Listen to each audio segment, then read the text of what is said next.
Hello everyone, welcome back to Peakover. I'm Garima Bhardwaj and today we are going to learn the second unit of DBMS, which contains Relational Database Model. So let's begin. So relational model can be represented as table with rows and columns, and each row is known as tuple, and each table of the column has a name or attribute. Let suppose ये एक table है अपनी और यहाँ जो column के name दिए हुए हैं जैसे नेम, रोल नंबर, एड्रेस, ये सब होंगे एट्रीब्यूट्स और इन्हें फील्ड भी बोल सकते हैं हम लोग। और हर एक रो को जैसे A1, X, इन सब को हम लोग बोलेंगे टपल। मतलब ऑल ओवर एक रो हमारा एक टपल, दूसरी रो हमारा दूसरा टपल, ऐसे।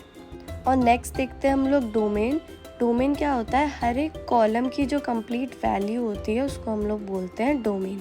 डेफिनेशन देखते हैं। So domain it contains a set of atomic values that an attribute can take. एक एट्रीब्यूट जितनी भी वैल्यू को एक्सेस करता है उसे कहते हैं हम लोग डोमेन। एट्रीब्यूट क्या होते हैं? एट्रीब्यूट होते हैं जो हमारे कॉलम के नेम होते हैं, उनको हम फील्ड भी बोल सकते हैं। Now what is relational instance? So in the relational database system, the relational instance is represented by an infinite set of tuple. इसमें क्या है कि जो set of tuple होता है वो पूरा का पूरा रिपीट नहीं हो सकता। मतलब डुप्लीकेट टपल पूरा सेम हम लोग एक्सेप्ट नहीं कर सकते। इसमें टपल की एक वैल्यू रिपीट हो सकती है पर पूरा टपल एक जैसा नहीं हो सकता। Tuple means set of elements in a row. अब देखते हैं रिलेशनल स्कीमा को। तो ये शो करती है कि कोई भी कंपनी अपने डेटाबेस या इंफॉर्मेशन को कैसे स्टोर और ऑर्गेनाइज करके रखती है। Developers often view relational schemas as shapes, blueprint और design of the set of information within the database. A relational schema contains the name of a relation and name of all the columns और attributes. Now we will see what is relational key. अब हर एक table में एक relational की होती है। रो को uniquely identify करने के लिए हम लोग रिलेशनल की का यूज़ करते हैं। इसमें हम लोग रिलेशनल की मान सकते हैं रोल नंबर वाले कॉलम को, क्योंकि रोल नंबर सबके यूनिक होते हैं। अब हम देखते हैं कुछ properties of relation. Name of the relation is distinct from all other relations. मतलब अगर हमारी इस टेबल का नाम स्टूडेंट है तो हम दूसरी टेबल अगर बनाएंगे तो उसका सेम नाम नहीं रख सकते, हमें उसका कोई डिफरेंट नाम ही रखना पड़ेगा। Now next is each attribute contains a distinct name. मतलब हर एक attribute का नेम अलग अलग होगा। Attribute domain has no significance. मतलब हम लोग का कोई भी सीक्वेंस ऐसे मैटर नहीं करता कि हम लोग उसका डेटा लिखेंगे तो किसी सीक्वेंस में ही लिखना होगा। Tuple has no duplicate value. Final is order of tuple can have a different sequence. मतलब tuple का कोई भी सीक्वेंस हो सकता है। Now we'll move to the integrity constraints. Integrity constraints क्या होते हैं कि एक सेट ऑफ रूल्स होते हैं जो हमें तब फॉलो करने होते हैं जब हम कोई भी डेटाबेस में स्टोर कर रहे होते हैं। It is use to maintain the quality of the information और अ डेटा इंटीग्रिटी यूज आता है जब हम कोई भी डेटा इंसर्ट करते हैं, अपडेट करते हैं, कोई भी अदर प्रोसेसेस को फॉलो करते हैं तब। अब हम देखते हैं types of integrity constraint that are domain constraint, entity integrity constraint, referential integrity constraint and key constraint. तो सबसे पहले हम लोग देखते हैं डोमेन कंस्ट्रेंट को। डोमेन कंस्ट्रेंट में क्या होता है कि जो भी एट्रीब्यूट्स होते हैं उसको हम लोग डिफाइन करते हैं कि हमें उसमें कौन सा डेटा टाइप डालना है, तो हम लोग उसी डेटा टाइप की वैल्यूज उसमें डाल सकते हैं। अगर हम लोगों ने उसको डिफाइन करा है कि इंटीजर टाइप वैल्यूज डालनी है उस रो में, तो हम लोग उस रो में अल्फ़ाबेट्स या कैरेक्टर कुछ और नहीं डाल सकते। टेबल में देखते हैं जैसे नेम कॉलम में हमें सिर्फ नेम डालने थे पर हमने यहाँ पे नंबर डाल दिया and it is not allowed because name is a string attribute here. अब दूसरा देखते हैं एंटिटी इंटीग्रिटी कंस्ट्रेंट्स। ये बोलता है कि किसी भी एट्रीब्यूट की किसी भी एलिमेंट की वैल्यू नल हो सकती है, लेकिन सिर्फ जिसको हम प्राइमरी की बना रहे होंगे उसका एक भी वैल्यू को हम लोग नल नहीं ले सकते। अब प्राइमरी की क्या है? Primary key is a value which is used to identify individual rows in a relation, and if the primary key has a null value, then we can't identify those rows. मतलब जैसे ये table है तो इसमें primary की हम लोगों ने क्या ली थी, स्टूडेंट्स का रोल नंबर। तो उसमें स्टूडेंट्स के रोल नंबर में से एक भी वैल्यू ऐसी नहीं होनी चाहिए जो कि नल है। हम लोग फ़ोन नंबर नल कर सकते हैं, बाकी नेम नल कर सकते हैं, पर प्राइमरी की मतलब रोल नंबर्स को नल नहीं कर सकते। हमें ये पता होना चाहिए कि हम लोग किसी भी डेटा को प्राइमरी की से ही एक्सेस करते हैं, तो अगर हम प्राइमरी की को ही नल कर देंगे तो हम उस डेटा को एक्सेस नहीं कर पाएंगे। नेक्स्ट देखते हैं referral integrity constraints. So referral integrity constraint is specified between two tables, मतलब ये काम करता है with the help of foreign की। फॉरेन की में क्या होता है, फॉरेन की हम लोग यूज़ करते हैं दो टेबल को कंबाइन करने के लिए, और फॉरेन की हम लोग उस वाले एट्रीब्यूट को लेते हैं दोनों टेबल में जो कॉमन होते हैं। इससे क्या होता है कि हम लोग एक टेबल के थ्रू दूसरे टेबल की रेफरेंस को उठा सकते हैं और हम लोग दोनों टेबल को कंबाइन करके एक दूसरे के साथ उनको यूज़ कर सकते हैं। अब देखते हैं की कंस्ट्रेंट्स को। ये तो मैंने पहले भी बताया था कि जो की वैल्यू होती है वो रिपीट नहीं कर सकती। बाकी वैल्यूज़ रिपीट करे चाहे कितनी बार, पर की वैल्यूज़ एक बार भी रिपीट नहीं करती क्योंकि ये यूनिकली आइडेंटिफाइड वैल्यू होती है। तो ये होता है आपका key constraint. Now we'll move to the relational algebra. Relational algebra हम लोग क्यों यूज़ करते हैं, डेटाबेस को एक्सेस करने के लिए। मतलब जो डेटा हमारा बैकएंड पे पड़ा है और यूज़र्स उसे यूज़ करना चाहते हैं, तो उसको एक्सेस करने के लिए हमें ये अलजेब्रा काम आता है। तो जैसे हम वो लैंग्वेज यूज़ करते हैं SQL, तो SQL का बेस क्या है, रिलेशनल अलजेब्रा।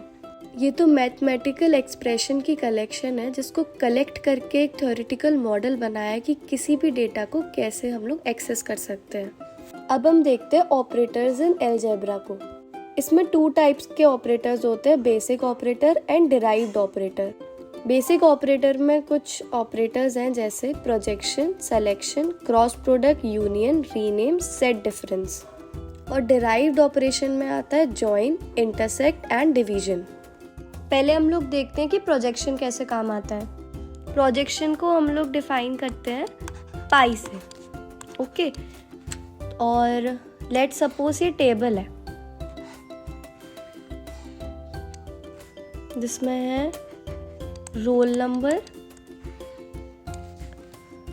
नेम और तीसरा हो गया एज। अब हम लोग इसमें रोल नंबर लिखेंगे 1 2 3, ए नेम लिखेंगे राम, श्याम एंड गीता, और इनकी एज लिखेंगे 18, 19, 18। अब देखते हैं कि अब इसमें हम लोग प्रोजेक्शन कैसे, तो प्रोजेक्शन यूज़ होता है हमारा किसी भी कॉलम को प्रोजेक्ट करने के लिए, ठीक है। तो अब कॉलम को हम लोग प्रोजेक्ट कैसे करेंगे, इसमें पहले हम लिखेंगे स्टूडेंट का नाम। स्टूडेंट का नाम लिखने के बाद इसके आगे हम लोग साइन लगा के इसके नीचे हम लोग लिखते हैं रोल नंबर। अगर हमें रोल नंबर वाला कॉलम को प्रिंट कराना है तो इसका आउटपुट क्या आएगा, 1 2 3। अब हम देखते हैं कि अगर हम लोग को इसका एज प्रिंट करानी होगी तो एज प्रिंट कराने के लिए हम लोग लिखेंगे पाई एज और ब्रैकेट में स्टूडेंट। तो इसका आएगा आउटपुट 18 और 19। अब आप बोलेंगे कि 18 और 19 के साथ 19 क्यों नहीं आया, वो इसलिए नहीं आया क्योंकि 18 डुप्लीकेट वैल्यू हो जाएगी। हम कोई भी वैल्यू को रिपीट नहीं करते हैं जब हम लोग उसको रिसीव करना होता है उस वैल्यू को हम लोगों को। अब हम देखेंगे कि जब अगर हमें दो कोई कॉलम को प्रिंट करवाना होगा तो उनको कैसे प्रिंट करवाएंगे। तो सबसे पहले लिखेंगे हम लोग पाई, उसके नीचे हम लोग लिखेंगे roll number and comma age, फिर सेम उसकी तरह स्टूडेंट। अब इसका आउटपुट क्या आएगा, 1 2 3 18 19 18। अब इसमें 18 इसलिए दोबारा से रिपीट हो गया क्योंकि जो हम लोग इसमें प्राइमरी की का भी यूज़ कर रहे हैं, तो इसमें 18 होगा तो 1 के साथ 18 है, और इसमें 18 होगा तो 3 के साथ 18 है। तो ये हम लोग ध्यान रखेंगे कि जब हम कोई इंडिविजुअली कॉलम जब प्रिंट करा रहे होंगे तो तो उसमें डुप्लीकेट वैल्यू प्रिंट नहीं होगी, और जब हम उसको अगर प्राइमरी की के साथ प्रिंट करा रहे होंगे तो उसके साथ की वैल्यू प्रिंट होगी। That means no duplicates are allowed when individually asked. अब हम देखेंगे सिलेक्शन को हम लोग डिनोट करते हैं सिग्मा से। इसमें भी हम लोग सेम टेबल का यूज़ करेंगे और इस टेबल में जो प्राइमरी की है वो भी सेम रोल नंबर लेंगे। सिलेक्शन क्यों यूज़ होता है? सिलेक्शन यूज़ होता है किसी भी रो का डेटा को रिट्रीव करने के लिए, ठीक है।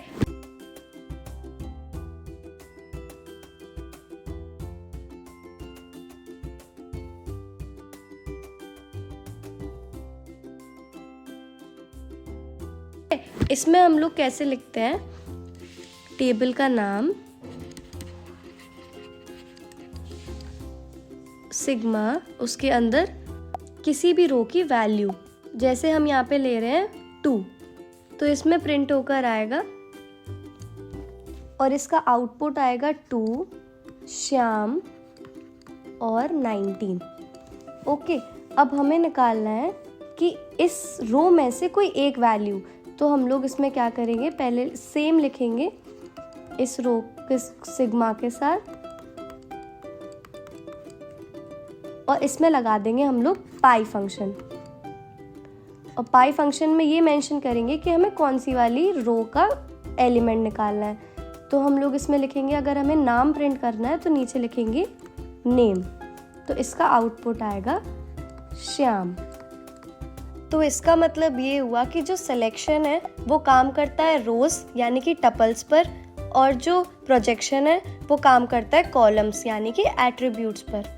Now we'll move to the cross product. अब इसमें क्या होता है कि हमारे पास 2 टेबल दी होती हैं और उन दोनों टेबल में से एक एट्रीब्यूट होता है जो कॉमन होता है, और अगर हमें उस दोनों टेबल्स को ज्वाइन करना होता है तो हम क्रॉस प्रोडक्ट का यूज़ करते हैं। तो पहले हम ये देख लें कि जो फाइनल आउटपुट होगा उसमें एट्रीब्यूट्स और टपल कितने प्रेजेंट होंगे।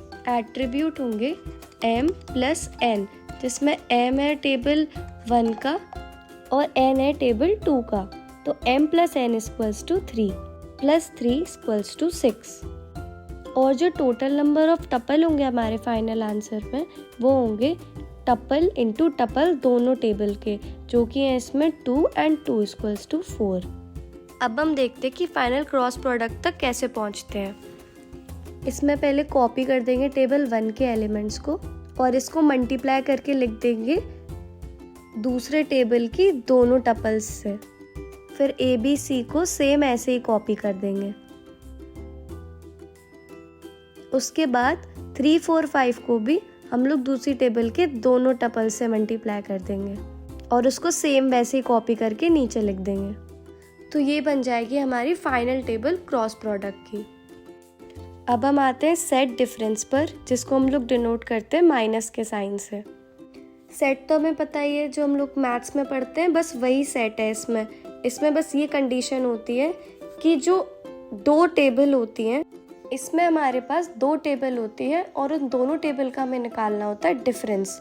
इसका मतलब लेट सपोज हमारे पास टेबल A है और टेबल B है, तो हमें उसमें से ये निकालना है कि जो एलिमेंट्स A में है वो तो आउटपुट में आएंगे ही आएंगे, पर जो एलिमेंट टेबल B में है वो नहीं आएंगे। मतलब कुछ एलिमेंट्स जो टेबल B के हैं वो A में भी होंगे, तो उस A की टेबल के एलिमेंट से हम लोग B की टेबल के एलिमेंट्स हटा देंगे और जो फाइनल बचेंगे उनको आउटपुट में लिख देंगे। इस टेबल में देखते हैं हमारे पास स्टूडेंट की टेबल है जिसमें नेम और एज दिया गया है, और दूसरी टेबल एम्प्लॉय की है, उसमें भी नेम और एज दिया गया है। तो जो A की टेबल है उसमें जो A और 1 है वो रिपीटेड है ना, A और 1 एम्प्लॉय की टेबल में से। तो हम लोग जब आउटपुट निकालेंगे इसका, उसमें A और एज 1 को इन्वॉल्व नहीं करेंगे, बाकी सारे A के एलिमेंट्स को आउटपुट में दे देंगे। और इसको निकालेंगे कैसे? With formula pi name student pi name employee. तो इसका आंसर होगा name B and C। Eventually हमें निकालना क्या है कि elements in A but not B।